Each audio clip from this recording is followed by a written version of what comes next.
હાય જય શ્રી રામ. આજે લોકો હું તમને લોકોને એક હજારો વર્ષ જૂનું એક અલૌકિક અને સ્વયંભૂ પ્રકટ થયેલા એવા કાળભૈરવના મંદિરના દર્શને લઈ જઈશ. બાપુ જણાવો કે આપણા કાળભૈરવ બાબા છે એ સ્વયંભૂ લખેલું છે, તો શું ઇતિહાસ છે એમનો જરા જણાવશો અમને? That is the meaning. What is the meaning of Swayambhu? As a Ramnath. Understand? બસ તો અમે એ કાળભૈરવ દાદાના મંદિરના દર્શન કરવા નીકળી ગયા. રાજકોટથી થોડી જ દૂર છે મિત્રો. રસ્તામાં હું મારો મિત્ર અમે 4 લોકો બાઇક લઈ નજીક જ હતું એટલે નીકળી ગયા. રસ્તામાં સાતનમાન મંદિર આવ્યું તેના પણ દર્શન કરતા ગયા. અને હાઈવે ઉપર મિત્રો વરસાદનો તો કોઈ ચાન્સ લાગી રહ્યા નહોતા, પણ વાદળો અંધારેલા હતા. કાંઈ નક્કી ન કહેવાય મેઘરાજા ક્યારે વરસી પડે ક્યારે ન વરસી પડે, પણ મસ્ત એક આહલાદક વાતાવરણ હતું. ખૂબ જ મસ્ત મજા આવી રહી હતી અને અમે નીકળી ગયા હતા. પણ પછી થયું એવું કે જેવા અમે બોવાડો પહોંચ્યા મેઘરાજા એ અમારો સાથ દેવાનો જાણે શરૂ કરી દીધું. એટલે કે અમે વરસાદ ધીમે ધીમે ચાલુ થઈ ગયો. એટલે અમે એક તો મંદિર માટે પ્રસાદ બી લેવા નહોતો તો પ્રસાદ બી ત્યાંથી લીધો. એમ કે કાનને મોટું મીઠું કરાવતો અને વરસાદ જે છે ધીમે ધીમે સ્ટાર્ટ થઈ ગયો હતો. અને અમે અહીંયા સ્ટોપ કર્યું, થોડી વાર વરસાદ માટે ઉભા રહ્યા. પણ પછી હવે એવું થયું કે મેઘરાજા કે ભાઈ હું રોકાવાનો નથી, તમારે જવું હોય તો તમે ચાલો જાઓ વરસતા વરસાદે. એટલે પછી તો અમે 4 મિત્રો વરસતા વરસાદે જ અમારા મંદિર તરફ નીકળી ગયા. અને થોડો રસ્તો બી ખરાબ તો આવ્યો હતો, પણ હવે ચાલે ને વરસાદ ચાલુ જ હતો. ધીમે ધીમે વરસાદ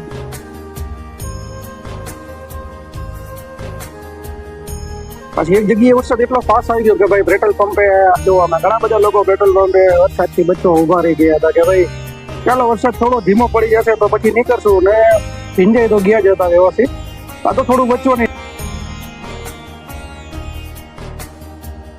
ફાઇનલી અમે વરસતા વરસાદે બી અમે જે મંદિરે પહોંચ્યું હતું ત્યાં અમે પહોંચી ગયા. અમે 4 મિત્રો ઉમેશ, અંકિત, રાજા અને હું. અને મંદિરની આસપાસનું એક લોકેશન ખરેખર જબરજસ્ત હતું.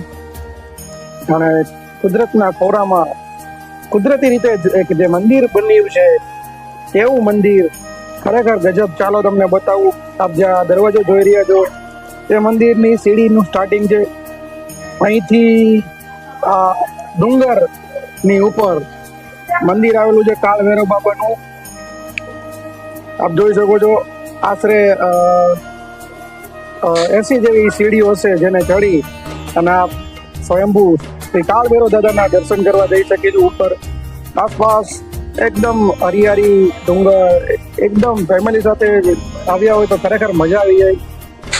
અને ગામની અંદર આ મંદિર આવેલું ખરેખર જોઈને જ દિલ ખુશ થઈ જાય આપણું, એવું સરસ મંદિર.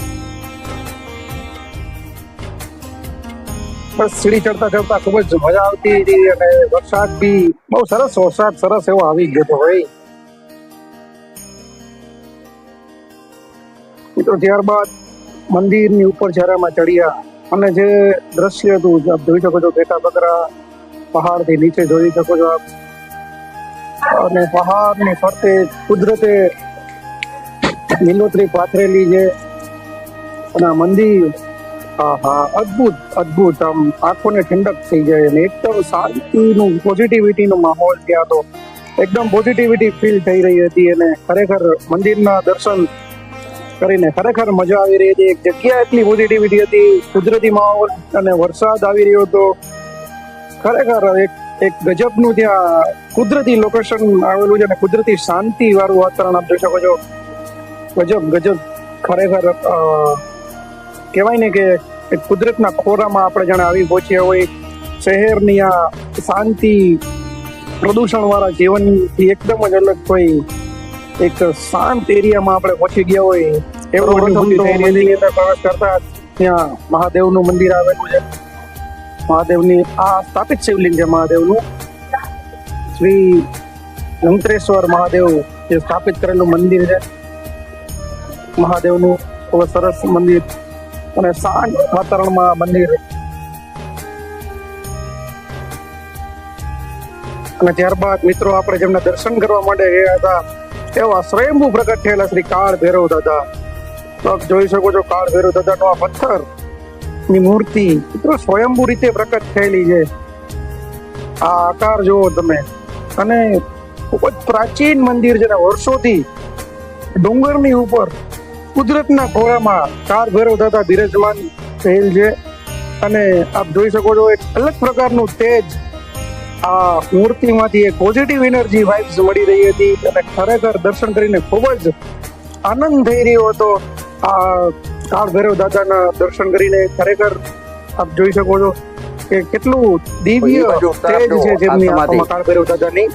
એ જોવા વાળા એમ કહે કે 1500-1700 વર્ષ પુરાતન છે. બાપુ ફક્કડ હતા, આની કોર રહેતા, અહીંયા પૂજા કરતા ભૈરવની. કદાચ એના દ્વારા થયેલી હશે ઉત્પત્તિ, કારણ કે એને સાધના કરી. કારણ કે આ મૂર્તિ તમે જોવો ને, કોઈ શિલ્પીની દુકાન ઘડી નથી બેહરી, હે? એટલે ધેટ ઇઝ એ સ્વયંભૂ કહેવાનું. જય કાળ ભૈરવ દાદા. આપ જે જોઈ રહ્યા છો કાળ ભૈરવ દાદા એ સ્વયંભૂ પ્રકટ થયેલા છે. કહેવાય છે ને કે શિવજીએ પોતાના રક્તમાંથી જેમની ઉત્પત્તિ કરી હતી ને, જેમનો જે ગુસ્સાવાળો સ્વભાવ એ આ રીતે બહાર આવે તો એ કાળ ભૈરવ બાબા. અને લગભગ કોઈ લોકોને ખ્યાલ નહીં હોય કે આપણા રાજકોટ થી તદ્દન નજીક, ઓછામાં કમસે કમ 20 કિલોમીટર નજીક થાય, અને આસપાસનું તમે વાતાવરણ જોશો તો એટલું તમને નયનમય દ્રશ્ય છે, કે એટલું કુદરતી વાતાવરણ છે, પ્રકૃતિના ખોળે. આજુબાજુમાં મોર બોલતા હોય, ડુંગરની ઉપર મંદિર છે, દાદરા ચડીને ઉપર એટલું જબરજસ્ત. અને પાછો કાળ ભૈરવ, ગાડી તમે કાર લઈને તો કાર ઉપર આવી શકો. કાળ ભૈરવ દાદાનો પ્રભાવ આપ જોઈ શકો છો કે અમે અહીંયા આવ્યા છીએ વરસતા વરસાદે, પણ અમને કોઈ જાતનો થાક નથી લાગતો, કોઈ જાતની કઈ શંકા નથી. અને કાળ ભૈરવ દાદા એ સ્વયંભૂ પ્રગટ થયેલા છે. મિત્રો, 3 રીતે વસ્તુ આપણા જે મૂર્તિ છે મંદિરમાં સ્થાપિત થતી હોય, એમ જેમ આપણે દાદાએ કીધું કે પહેલી રીત છે એ દ્વાદશ જ્યોતિર્લિંગ, જેમ કે મહાદેવના 12 જ્યોતિર્લિંગ છે. બીજી જે છે એ કે લોકો પ્રતિષ્ઠા કરે, પ્રાણ પ્રતિષ્ઠા કરીને બેસાડે. ત્રીજી છે કે સ્વયંભૂ પોતાની રીતે પ્રકટ થયેલા લોકોને મદદ કરવા માટે. કહેવાય છે કે અહીંયા દર વર્ષે શ્રાવણ મહિનામાં જબરજસ્ત મેળો ભરાય છે. તે ઉપરાંત શિવરાત્રી, કાળ ભૈરવ જયંતિ, આવા બધા તહેવારો ભવ્યથી ઉજવાય છે. તો તમે આ મંદિરે જુઓ, ક્યારેય ન આવ્યા હોય તો ચૂકતા નહીં. હું તમને એડ્રેસ મને ડિસ્ક્રિપ્શનમાં મોકલી દઈશ, લખીને મૂકીશ કે આ કઈ જગ્યાએ મંદિર હોય. ટોટલી એડ્રેસ તમને હું ડિસ્ક્રિપ્શનમાં લખીને મોકલીશ. તો ખાસ કરીને પરિવાર સાથે કાળ ભૈરવ દાદાના મંદિર કરવા ચોક્કસ પધારો, અને તમારી મનોકામના પૂર જરૂર કરશે. કેમ કે આ ન્યાયના દેવતા છે, કર્મના દેવતા છે.